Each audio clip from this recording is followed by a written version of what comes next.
important to our curriculum is that it's thematic. So every 6 weeks we run a theme that the whole school all follow, and that helps us to be a community. We're making a lava lamp. Here we have our words that we could be using. We have glass. What do we know about glass, Lucas? They break. Excellent. So don't smash it. Okay, so we have considered our classroom environments from a therapeutic approach. So we look at the visual demand of the room, so they might look quite minimalistic because we don't want to overload our pupils with visual sensory information. And from a communication point of view, we make our classroom environments communication friendly. So we have visuals around the classroom to help our pupils communicate and know what's expected in their day. What we're most proud of at this school with our curriculum is that everything is linked together. Nothing stands on its own. People work well together to make sure that happens. There's good communication between subject leaders and therapists. That looks cool. That we have to push the children potentially harder than they've been pushed before. There's a perception that they might not achieve certain things that we believe they can. So our occupational therapist supports a Activate programme which goes across the whole school, and it helps pupils develop their fine and gross motor skills, which leads to being able to do daily life skills really well as supporting their handwriting and writing development. This is something the children really enjoy and is a really practical, active and fun session. Beyond that, our curriculum is broad, so we have forest schools, PE, home cooking, a really important part of our child's daily diet to make sure that they have that life skill in the home. We do PSHE is very broad, so mental health and wellbeing is really important, supported throughout the school with common language of the use of toolkits and supporting our pupils' emotional regulation. And the PSHE further looks at life skills, social interaction. This morning, guys, we're going to think about how we would book an appointment for something like a haircut, for example. So if you guys make your helpful listening now. Okay, so you're going to phone them up? 25th of July. Hello, can I book an appointment for Monday the July, 26th of August? And making sure that they have RSE, which is our relationships and sex education, and online safety. Because we believe our pupils need to have the best opportunities and the broadest opportunities to be as fulfilled as possible to head on into their life ventures. Okay, well done, Shiloh. Last go. Let's get another big hit. There we go. Therapy at Winchelsea is really embedded in the curriculum. It's not seen as a bolt-on to fit into the day. It's part of our everyday classroom experience, and that involves speech and language therapy, occupational therapy and physiotherapy. And we look at the curriculum with the curriculum lead and the subject leads, and look at where the pupils are developmentally, meet them where they are and help them progress to fulfill their potential. So shape coding is an approach that was designed by a speech and language therapist, and the aim is that it works on teaching grammar very visually. So there's different shapes that represent different parts of a sentence and different colours that are associated with it. That's me. It is you. So what's your name? Rocco. Rocco. What? It's Rocco. Parts of the sentence and different colours that are associated with it, and it helps our pupils use more complex spoken sentences.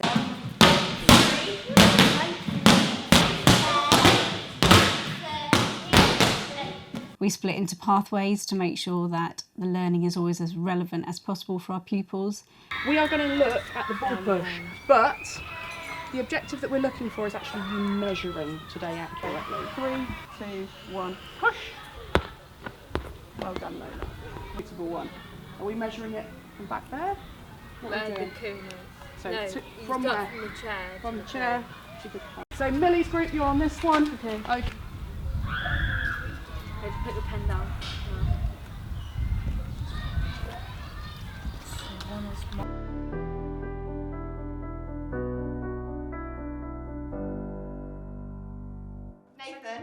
Nathan, look in. We are sitting. Now we are standing for... So we teach phonics here at Winchelsea in short sessions. We try to make it as engaging and active as possible to make it really enjoyable for the students. English subject leads work really closely with the therapy team, who can offer support and interventions where necessary, so we can support our lower learners as well as extending the learning of those that work at a faster pace. Great jumping, Logan. I love it. Right, listen to the left. 5, 4, 3, 2, 1. Within classes, children study texts as part of their English and their communication lessons. Okay, has everybody got their boat? Show me your boat. I got it. Fantastic. Boys sailed away from the land. Good listening, everybody. We use moving pictures in lessons to support children with their learning, so they can really visualise the story and get to grips with characters and settings as well. The sea had big waves. Well done, everyone. The boys sailed home to his island. The boy sailed home to his island. What do we say to finish a story? The end. The end. Fantastic. We try to use a variety of fiction and non-fiction texts and lots of reading for pleasure as well.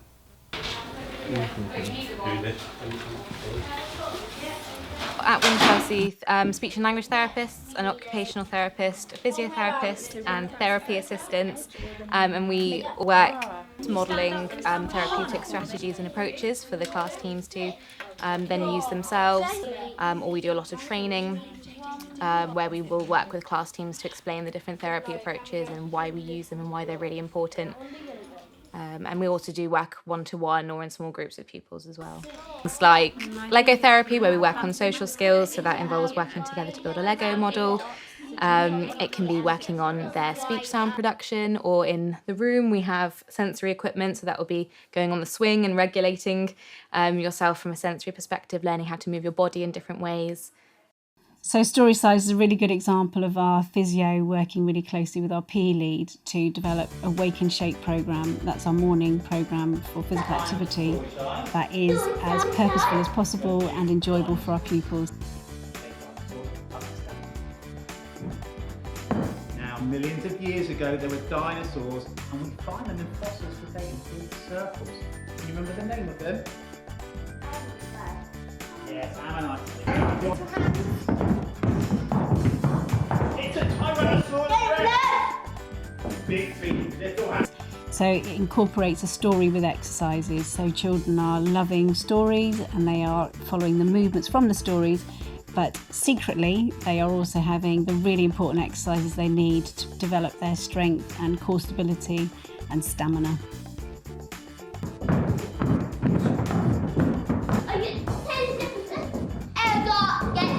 Ellie, get those fingers up for the Tyrannosaurus hands. That's it.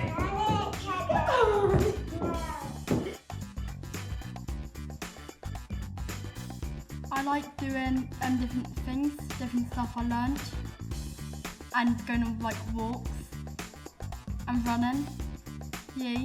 Yeah, my favourite activity is started working on the student magazine we started in spring term. And I like English. I love it. And whenever you're in year 10, you do some work experience, work at a hotel, or maybe work at a farm, or maybe do some work at the university, or maybe work with some students at Satellites at Winchelsea. I like lots of different things to learn. I like art and music, because you get to see what things you are good at art. I think art is really nice and relaxing, and it calms you down a lot. And if you want to stay along longer, you could give up to year 12 in post 16. They needed to feel like they were important, that they could achieve, that they could be part of something, but simultaneously make them feel like they can participate out there in the world, that they are important, that their views matter. Equally, a lot of our children can't engage with what's going on in the lesson in the way that people stereotypically think they can. So things like making eye contact or listening and facing forward are things that they're just not able to do. And so the idea is our staff teams manage that for each individual child and our emphasis on making sure that they can regulate themselves and participate in the lessons.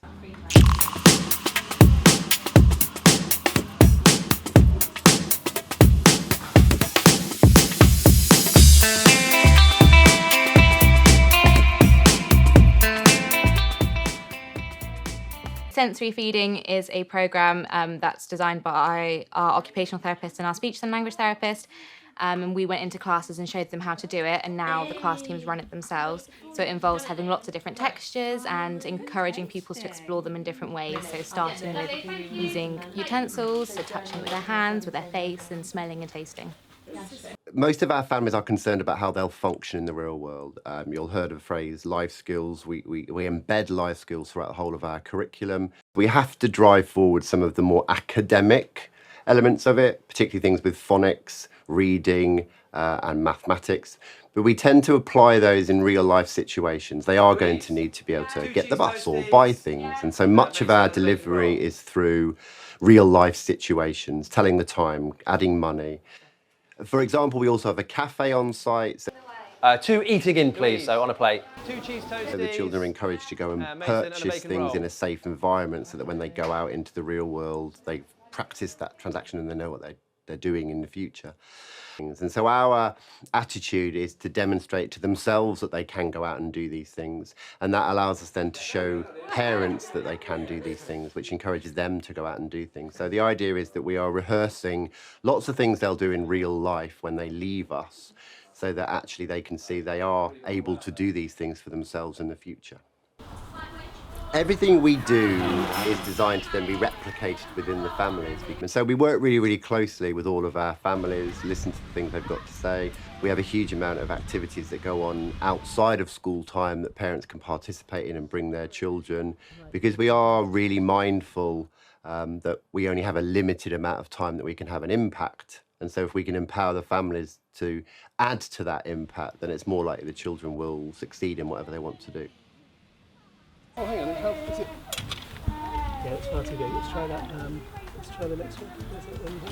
Does that fit on it? No. What size is that? What number? Small. So what's your number? 14 millimetres. Okay, so that might be our biggest one. They all go out into the community. They all take part in as many activities as we possibly can throughout the course of the week.